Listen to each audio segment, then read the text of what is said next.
ان الذین کفروا، بلا شبہ وہ لوگ جنہوں نے کافروں کو اوپر کیا، سوا اور برابر ہے، علیہم ان پر، انذرتہم آیا آپ ڈرائے انہیں، ام لم تنذرہم یا نہ ڈرائے انہیں، لا یؤمنون نہیں وہ ایمان لائیں گے، یعنی نہیں وہ ایمان لائیں گے۔ اب رمضان المبارک کا مہینہ ہو،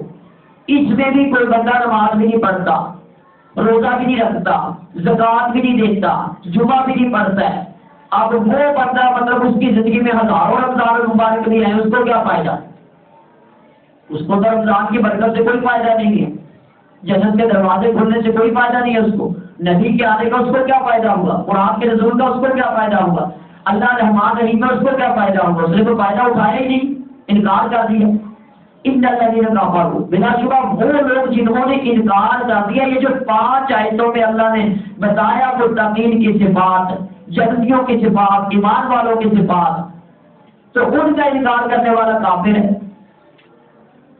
ان الذین کفروا، بلا شبہ وہ لوگ جنہوں نے کفر کیا، سواء برابر ہے، علیہم ان پر، انذرتہم آیا آپ ڈرائے انہیں، ام لم تنذرہم یا نہ ڈرائے انہیں، لا یؤمنون نہیں وہ ایمان لائیں۔ کیوں نہیں لائیں گے؟ کہ ان کے کرتوتوں کی وجہ سے، ان کی بدبختی کی وجہ سے، ختم اللہ بہت لگا دی اللہ نے، علی قلوبہم ان کے دلوں پر، وعلی سمعہم اور ان کے کانوں پر، وعلی ابصارہم اور ان کی آنکھوں پر، غشاوۃ پردہ ہے، ولہم اور ان کے لیے عذاب عظیم، عذاب ہے بہت بڑا، یعنی بہت بڑا عذاب کن لوگوں کے لیے؟ جنہوں نے اس قرآن کا انکار کر دیا، اس قرآن کی تعلیم کا انکار کر دیا، جنہوں نے اللہ تعالیٰ نے جو حکم دیے تھے یہ کام کرو، ان کا انکار کر دیا، نبوت اور رسالت کا انکار کر دیا، توحید و سنت کا انکار کر دیا، عقیدہ آخرت کا انکار کر دیا، اب انہوں نے خود اپنے مرضی اور پسند کے ساتھ جہنم کا عذاب پسند کیا ہے۔ اللہ کو یہ پسند نہیں تھا، ورنہ اللہ کبھی رمضان نہ بھیجتا،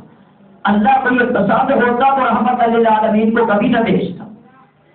اللہ کو یہ پسند ہوتا تو قرآن جیسی کتاب رحمت کی کبھی نازل نہ کرتا۔ یہ اللہ کی پسند نہیں ہے، بس اللہ نے اس مخلوق میں خاصہ یہ رکھا انسان میں کہ اس کو تھوڑا اختیار دے دیا کہ جو چاہت سے آئے گا میں اس کو قبول کر لوں، جو طلب رکھے گا طلب کی ساری چیزیں اس کو دے دی۔ اب اس کے بعد طرف اچھی بھی ہوتی ہے بری بھی ہوتی ہے، کوئی شیطانی کام گناہ کے کاموں کی طرف رکھتا ہے وہ اس کو گناہ نصیب ہو جاتا ہے، کوئی نیکی کی طرف رکھتا ہے اس کو نیکی نصیب ہو جاتی۔ تو ہم اپنا نصیب خود بناتے بھی ہیں، تقدیر غالب آتی ہے لیکن تقدیر بھی وہی ہے جو ہم نے کرنا ہے، یعنی صرف اتنا ہے کہ جو ہم نے کرنا ہے اللہ کو پہلے پتا ہے کہ ہم نے کرنا کیا ہے، ورنہ ہماری تقدیر وہی ہے جو ہم کر رہے ہیں، جو ہمارے ساتھ ہو رہا ہے۔ تو اس میں ہمارے کرنے کا کام کیا ہے؟ ہمارے کرنے کا کام یہ ہے کہ جو اللہ نے کہا، ہم اللہ کے بندے، اللہ کے غلام ہیں، اللہ کی بات کو نہیں رد کریں گے، اس کو قبول کریں گے۔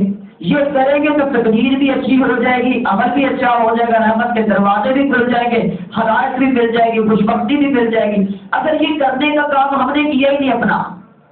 اللہ کی باتیں کریں، فرشتوں کی باتیں کریں، نبیوں کی باتیں کریں، جنت جہنم کی حشر کی باتیں کریں، اعتراض کریں، کیڑے نکالیں، اپنا کام ہم نے کیا نہیں، تو اپنے کام سے کام رکھو۔ اللہ بھی ہمیں یہی کہتا ہے کہ اپنے کام سے کام رکھو، تمہاری ذمہ داری کیا ہے، وہ کام کر لو، اس کے بعد دوسروں کا تم سے نہیں پوچھا جائے گا، لہا ماں کا سبت والا کو ماں کا سبت، اور جو تم نے کمایا تمہارے